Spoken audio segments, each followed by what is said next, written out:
the first roadblock, just straight off the bat, is we are servicing nonprofits.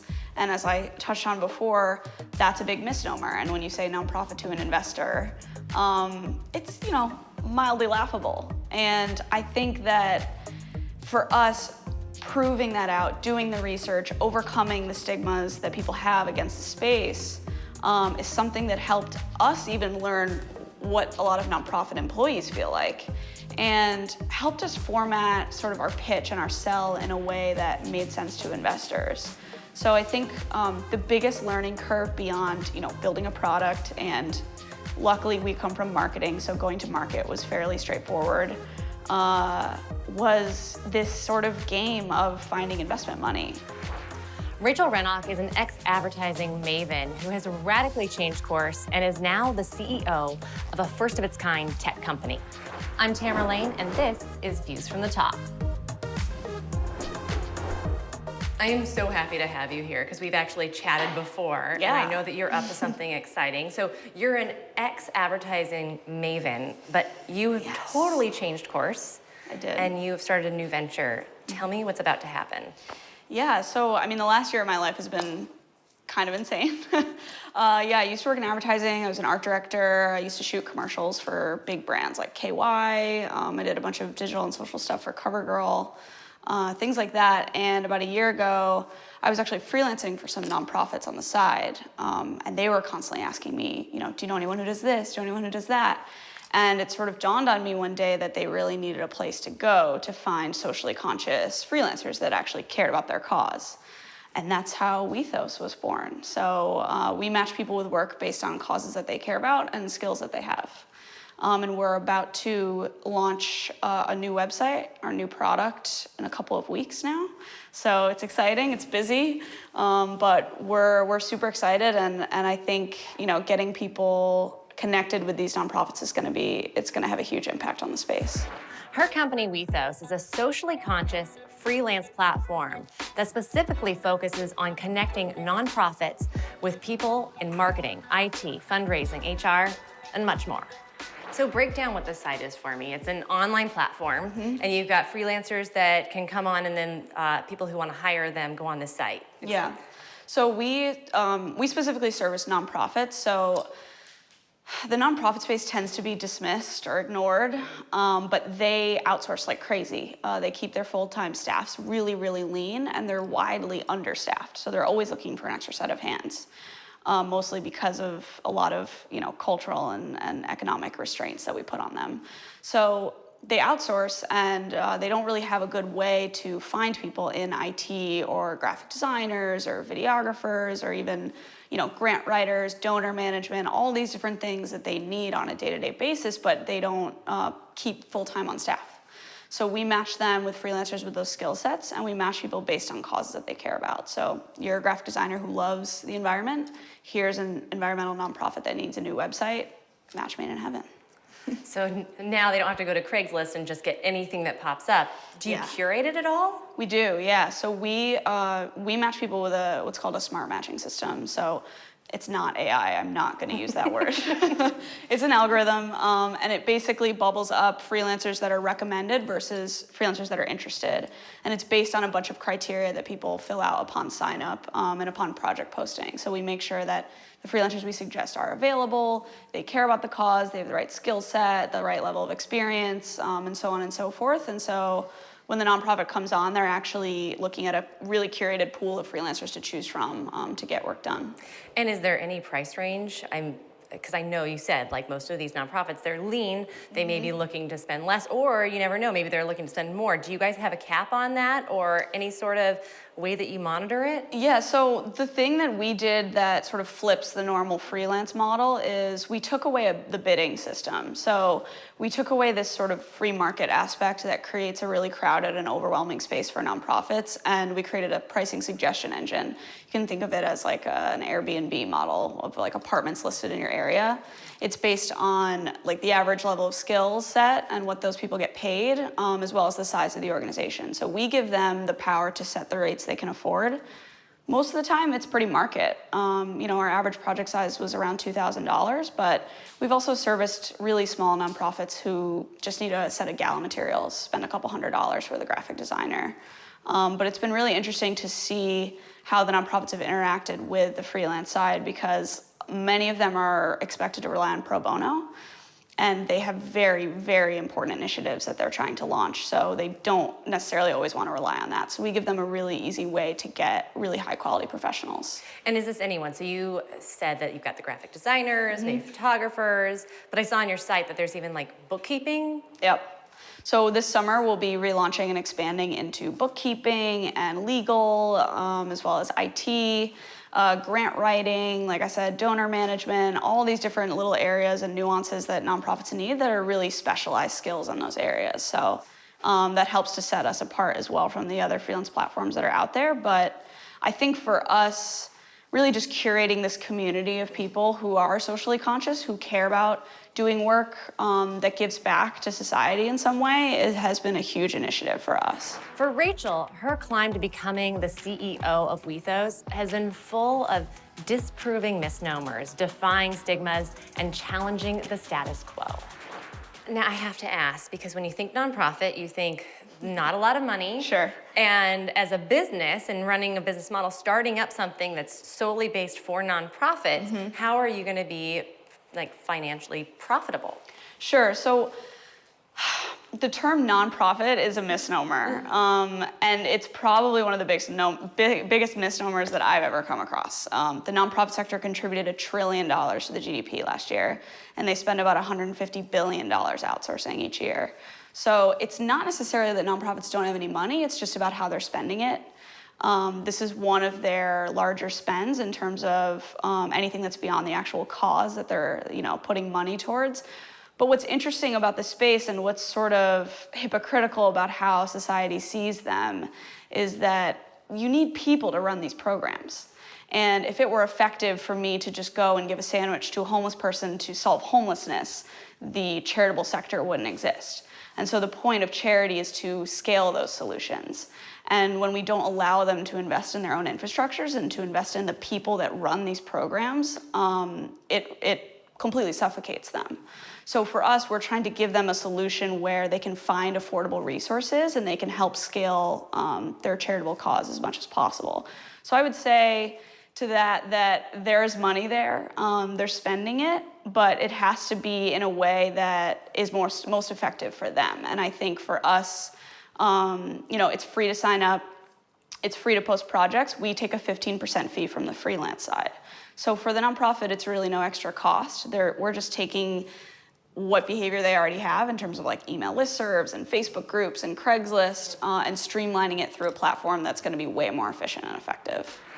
Wethos is a reflection on her own passion to find creative and meaningful work. And now she's creating that platform for others. Failure was not something she worried about. And that's what drives us. We want to work for something that we believe in. Yes. And so that's why you transitioned from advertising to being a founder of a company. What was that like? What did you go through? And like, what was the catalyst to being like, okay, I need to change careers altogether? So it's interesting because when you look at it, so there's this metaphor that I read a year ago that still stands to this day, and it's, starting your own business is like jumping off a cliff and building a plane on the way down. And I think that still holds true. At the same time, the decisions that we made, my co-founders and I, who all quit our jobs together, didn't feel necessarily like that at the time. So, when I sort of discovered this market opportunity and realized how much of a need there was, it just felt like I had to do it. It felt like if I didn't try, then what was the point? And so for me, entering tech in general, massive learning curve. The first book I read was Corporate Finance for Dummies, which is hilarious when I think about it now. Sort of useless, but also just gave me the basis of like what is going on. And entering the space was scary. It was intimidating, but we just sort of plowed forward and we were doing our own thing. We were networking, trying to meet people, and I think, it's just this, you just get this feeling inside where you have to try. And if I fail, it's okay, because as long as I tried, it doesn't really matter. And that's kind of what I tell myself when I have those days where I'm like, what have I done? Which I think happens to every entrepreneur. But, you know, you have to try, and as long as you give it your all, then you have no regrets. And I think advertising will always take me back. A key challenge to starting any company is solidifying capital. For women executives in tech, this experience can be full of unforeseen obstacles that challenge beliefs and social expectations. Rachel has just recently spoken out about her experience. When you started doing this, did you have any roadblocks that you've learned from and that you say, maybe I'd do things differently? Yeah, definitely. The first roadblock, just straight off the bat, is we are servicing nonprofits.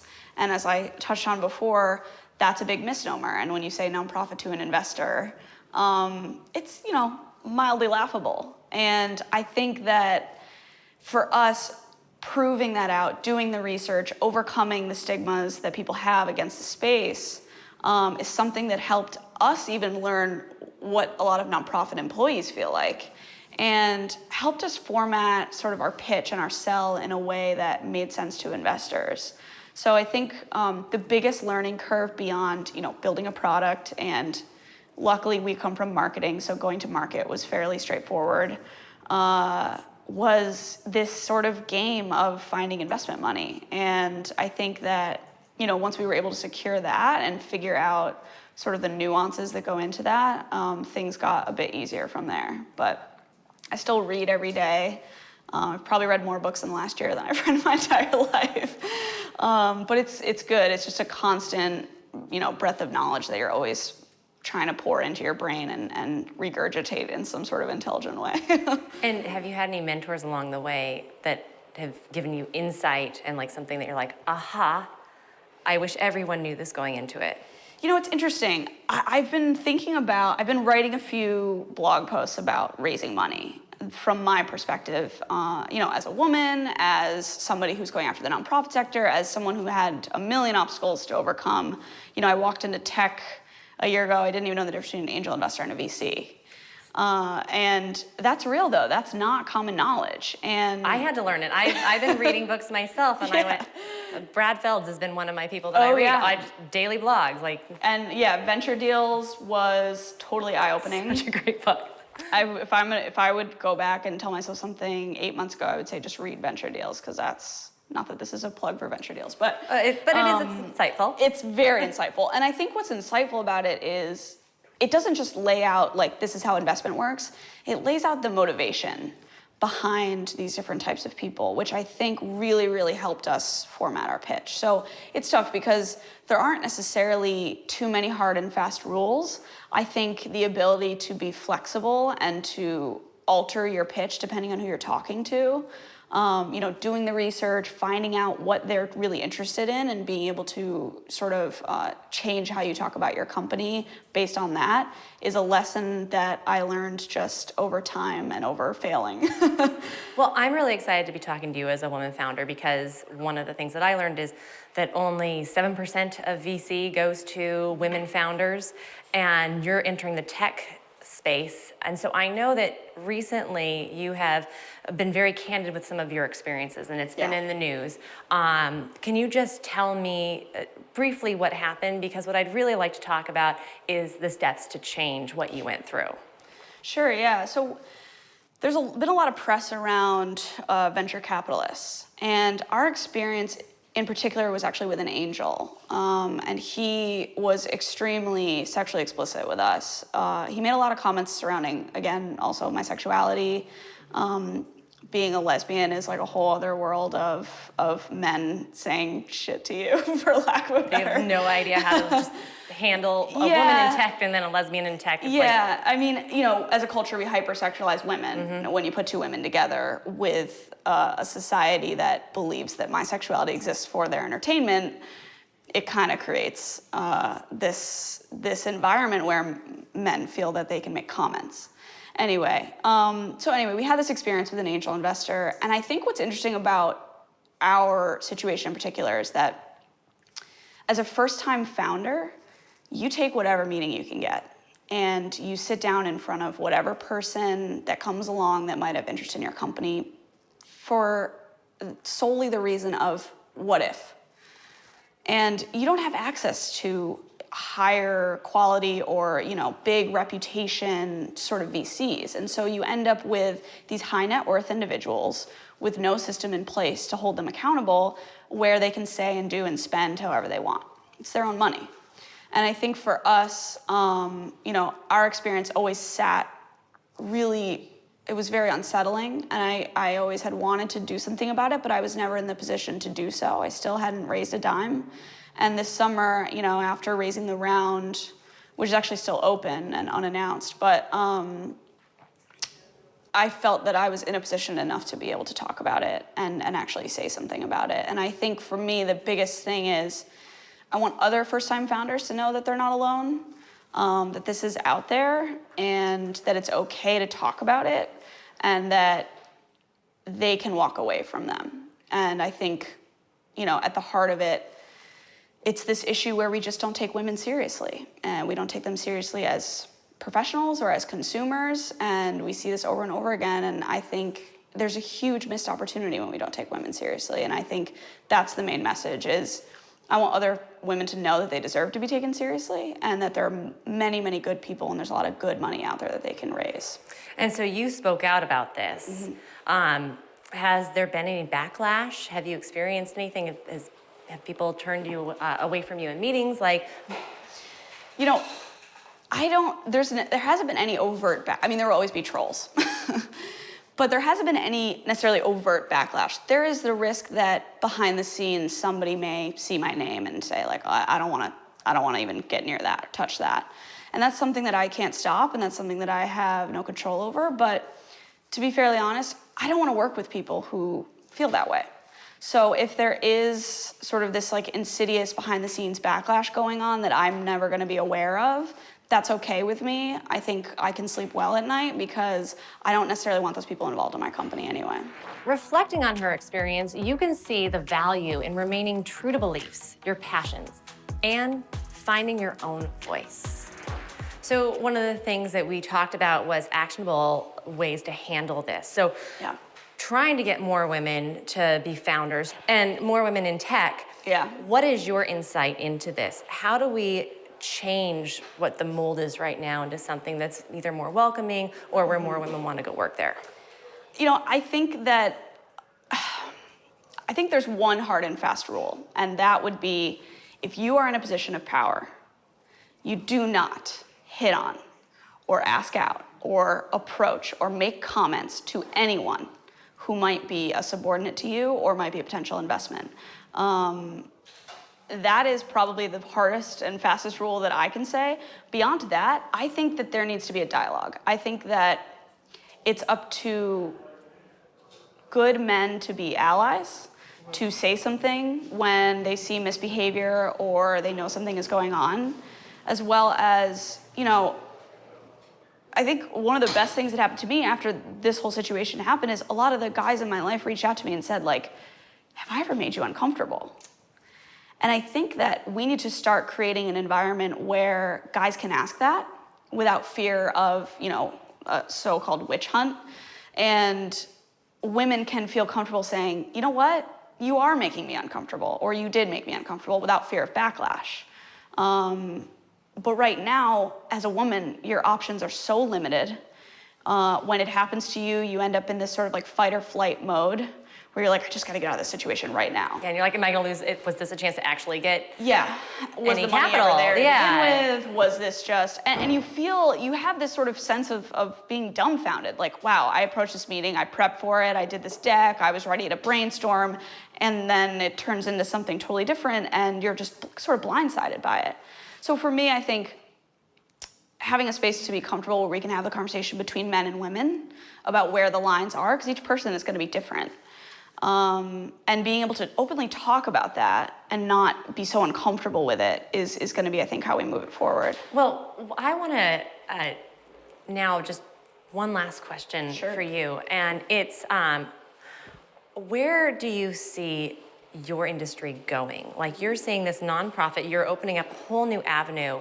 What do you see is 5 years down the line for what you're doing? So I think for us, 5 years down the line isn't just opening the doors for nonprofits. I think that's where we start. We start by flooding the nonprofit sector with resources. And for me, I look at this and I wonder, if the 1.5 million organizations in the US were flooded with resources, what kind of world would we be looking at? And for me, 5 years from now, I want the nonprofit sector to be able to get any kind of resource they need. And I want anybody who wants to just add value or add meaning to their work or to their lives to know that Wethos is the place to go. I want this community of socially conscious people and socially conscious businesses and nonprofits all working together to sort of scoot the world forward inch by inch. And I think for us, that's the main goal. We want to be the dominating brand in the space where anybody who wants to add value goes. If you want to get in touch with her or just know more about Wethos, here's how you can do it.